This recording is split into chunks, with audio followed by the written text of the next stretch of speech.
নমস্কাৰ বন্ধু বান্ধৱীসকল মই জ্যোতি শিখাই আজি আপোনালোকৰ মাজলৈ লৈ আহিছোঁ পুনৰ এটা নতুন ভিডিঅ' আজি এই ভিডিঅ'টোত মই আপোনালোকৰ লগত আলোচনা কৰিবলৈ ওলাইছোঁ H.S.2nd ইয়েৰৰ ফাইনেল এক্সামত আহিবলগীয়া লজিক এণ্ড ফিলচফি বিষয়টোৰ ইউনিট 3 প্ৰকল্পৰ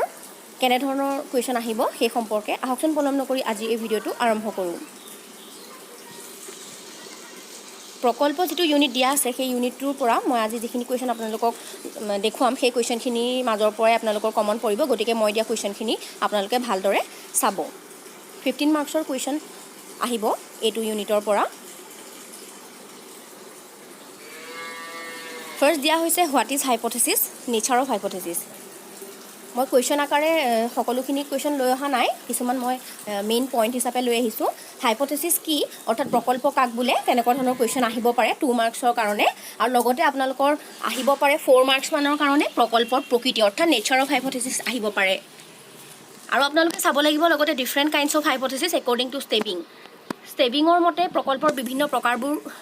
কোনবোৰ আছিলে গোটেইকেইটা প্ৰকাৰ আপোনালোকে উদাহৰণ সহ চাব লাগিব এইটো আহে লং কুৱেশ্যনত নেক্সট আপোনালোকে চাব লাগিব এক্সাম্পল অফ হাইপথেচিছ কনচাৰ্নিং ল নিয়ম বিষয়ক প্ৰকল্পৰ উদাহৰণ আৰু এটা কথা কৈ থওঁ যে আপোনালোকে নিয়ম বিষয়ক প্ৰকল্পৰ উদাহৰণ চোৱাৰ লগতে তাৰ লগতে যি কেইটা প্ৰকল্প আছে প্ৰকল্পৰ আন কেইটা প্ৰকাৰ সেই কেইটাৰো আপোনালোকে উদাহৰণ চাই থ'ব লাগিব নেক্সট দিয়া হৈছে ডিফাইন ৱৰ্কিং হাইপথেচিছ কাৰ্যকৰী প্ৰকল্পৰ সংজ্ঞা দিয়া মোষ্ট ইম্পৰ্টেণ্ট কুৱেশ্যন ৰিপিট হৈ আহি থাকে এনেধৰণৰ কুৱেশ্যন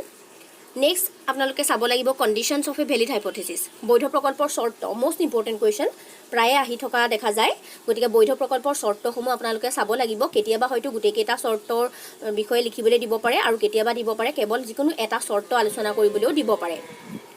নেক্সট কুৱেশ্যন দিব পাৰে name the hypothesis with the help of which the planet Neptune was discovered কি প্ৰকাৰ প্ৰকল্পৰ সহায়ত নেপচুন গ্ৰহ আৱিষ্কাৰ কৰা হৈছিল সেইটো শ্বৰ্ট কুৱেশ্যন আহিব পাৰে আগতে অহা কুৱেশ্যন নেক্সট আপোনালোকে চাব লাগিব ষ্টেজেছ অফ হাইপথেচিছ প্ৰকল্পৰ স্তৰ চাব লাগিব গোটেইকেইটা স্তৰৰ আপোনালোকে ডিটেইলছত অকণমান লিখিব পৰাকৈ চাব লাগিব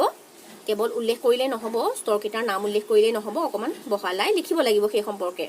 নেক্সট আপোনালোকে চাব লাগিব how many types of verification are there in a hypothesis and what are they প্ৰকল্পৰ প্ৰমাণীকৰণ কেই প্ৰকাৰৰ সেইটো জানিব লাগিব আৰু সেই প্ৰকাৰকেইটানো কি কি সেইটো আপোনালোকে জানিব লাগিব নেক্সট আপোনালোকে চাব লাগিব what do you mean by analogical hypothesis সাদৃশ্যমূলক প্ৰকল্প বুলিলে কি বুজা বা সাদৃশ্যমূলক প্ৰকল্প কাক বোলে সেই সম্পৰ্কে চাব লাগিব নেক্সট আপোনালোকে চাব লাগিব ফাৰ্ষ্ট ষ্টেজ অফ হাইপথেচিছ হাইপথেচিছৰ যিটো ফাৰ্ষ্ট ষ্টেজ সেইটো কি হয় প্ৰকল্পৰ প্ৰথম স্তৰটো কি সেইটো চাব লাগিব আৰু তাৰ লগতে আপোনালোকে চাব লাগিব লাষ্ট ষ্টেজ অফ হাইপথেচিছ প্ৰকল্পৰ শেষৰটো স্তৰ কি শ্বৰ্ট কুৱেশ্যনত কেতিয়াবা প্ৰথম ষ্টেজটোৰ নাম সোধে প্ৰকল্পৰ প্ৰথম স্তৰটো কি সেইটো সোধে কেতিয়াবা প্ৰকল্পৰ শেষৰটো স্তৰ কি সেইটো আহে গতিকে এই দুইটা আপোনালোকে চাই থ'ব লাগিব নেক্সট আপোনালোকে চাব লাগিব explain and illustrate the following types of hypothesis তলত কিছুমান হাইপথেচিছৰ প্ৰকাৰ দিয়া হৈছে আৰু সেইকেইটা আপোনালোকে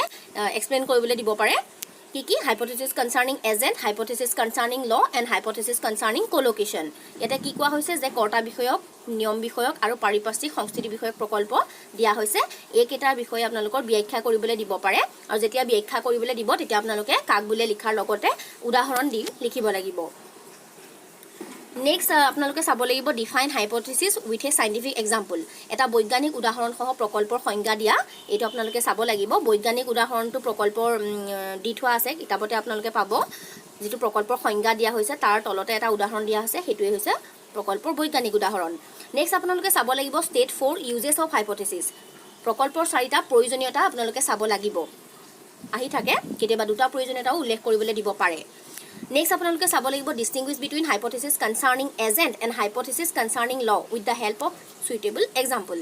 উপযুক্ত উদাহৰণৰ সহায়ত কৰ্তা বা কাৰণ বিষয়ক প্ৰকল্প আৰু নিয়ম বিষয়ক প্ৰকল্পৰ মাজত পাৰ্থক্য বিচাৰ কৰা গতিকে এই দুই প্ৰকাৰ যি প্ৰকল্প দিয়া হৈছে এই দুই প্ৰকাৰ প্ৰকল্পৰ মাজত থকা পাৰ্থক্যসমূহ আপোনালোকে চাব লাগিব নেক্সট আপোনালোকে চাব লাগিব distinguish between এক্সপ্লেনেটৰী hypothesis and ডিছক্ৰিপটিভ hypothesis ব্যাখ্যামূলক প্ৰকল্প আৰু বৰ্ণনামূলক প্ৰকল্পৰ মাজত থকা পাৰ্থক্যসমূহ চাব লাগিব আৰু পাৰ্থক্যসমূহ চাবলৈ যাওঁতে আপোনালোকে জানিব লাগিব ব্যাখ্যামূলক প্ৰকল্প কাক বোলে আৰু বৰ্ণনামূলক প্ৰকল্প কাক বোলে আৰু প্ৰত্যেকৰ একোটা উদাহৰণ আপোনালোকে চাই থ'ব তেতিয়া আপোনালোকে সংজ্ঞা লিখিবলৈ আহিলেও পাৰিব আৰু পাৰ্থক্য লিখিবলৈ দিলেও আপোনালোকে লিখিব পাৰিব নেক্সট আপোনালোকে চাব লাগিব what is the meaning of the condition of testability of a valid hypothesis এটা বৈধ প্ৰকল্পৰ সত্যাপনীয়তাৰ চৰ্তটোৰ অৰ্থ কি আহিব পাৰে 1 মাৰ্কছৰ কাৰণে বা 2 মাৰ্কছৰ কাৰণে গতিকে আপোনালোকে এইটো চাব লাগিব নেক্সট আপোনালোকে চাব লাগিব state any one condition of A legitimate hypothesis বৈধ প্ৰকল্পৰ এটা চৰ্ত উল্লেখ কৰিবলৈ দিছে ইয়াত গতিকে আপোনালোকে বৈধ প্ৰকল্পৰ গোটেইকেইটা চৰ্ত যদি চাই থয় তেনেহ'লে শ্বৰ্ট কুৱেশ্যনৰ কাৰণে যেতিয়া বৈধ প্ৰকল্পৰ এটা চৰ্ত উল্লেখ কৰিবলৈ দিব আপোনালোকে নিশ্চয় পাৰিব next fill in the blank আহিব পাৰে চৰি টাইপিঙত থাকি গ'ল দেই লৰালৰি কৰাৰ কাৰণে হাইপথেচিছ ইজ এ ডেছ ছাপ'জিশ্যন প্ৰকল্প হৈছে এক ডেছ আনুমানিক ধাৰণা ইয়াতে কি হয় খালী ঠাই পূৰণ কৰিব লাগিব টাইপিঙতে থাকি গৈছে সেইটো আপোনালোকে চাই ল'ব নেক্সট আপোনালোকে চাব লাগিব হোৱাট ইজ ক্ৰুচিয়েল ইনষ্টেন্স নিৰ্ণায়ক দৃষ্টান্ত কি আহিব পাৰে আহি থাকে প্ৰায়ে 1 মাৰ্কছ বা 2 মাৰ্কছৰ কাৰণে বা কেতিয়াবা 4 মাৰ্কছৰ কাৰণে আহিব পাৰে যদিহে 4 মাৰ্কছৰ কাৰণে আহে তেতিয়াহ'লে আপোনালোকে নিৰ্ণায়ক দৃষ্টান্ত কাক বোলে নিৰ্ণায়ক দৃষ্টান্তৰ এটা উদাহৰণ তাৰ লগতে নিৰ্ণায়ক দৃষ্টান্তৰ যদি প্ৰকাৰ আছে তেনেহ'লে আপোনালোকে সেইকেইটাও চাব লাগিব নেক্সট আপোনালোকে চাব লাগিব briefly explain a crucial instance obtain by simple observation with the help of a suitable example উপযুক্ত উদাহৰণৰ সহায়ত নিৰীক্ষণলব্ধ চৰম দৃষ্টান্তৰ বিষয়ে চমুকৈ ব্যাখ্যা কৰা এইখিনি আপোনালোকে চাব লাগিব নিৰীক্ষণলব্ধ চৰম দৃষ্টান্ত কাক বোলে তাৰ এটা উদাহৰণ দি বুজাই লিখিবলৈ আপোনালোকে চাব লাগিব নেক্সট তাৰ লগতে আৰু এটা চাব লাগিব কেতিয়াবা অকমান চেঞ্জ কৰি আহে তাতে আহিব পাৰে যে briefly explain a crucial instance obtain by experiment with the help of a suitable example উপযুক্ত উদাহৰণৰ সহায়ত পৰীক্ষণলব্ধ চৰম বা নিৰ্ণায়ক দৃষ্টান্তৰ বিষয়ে চমুকৈ ব্যাখ্যা কৰা গতিকে আপোনালোকে নিৰীক্ষণলব্ধ চৰম দৃষ্টান্ত আৰু পৰীক্ষণলব্ধ চৰম দৃষ্টান্ত দুইটাৰ বিষয়ে আপোনালোকে ডিটেইলছত চাই থ'ব লাগিব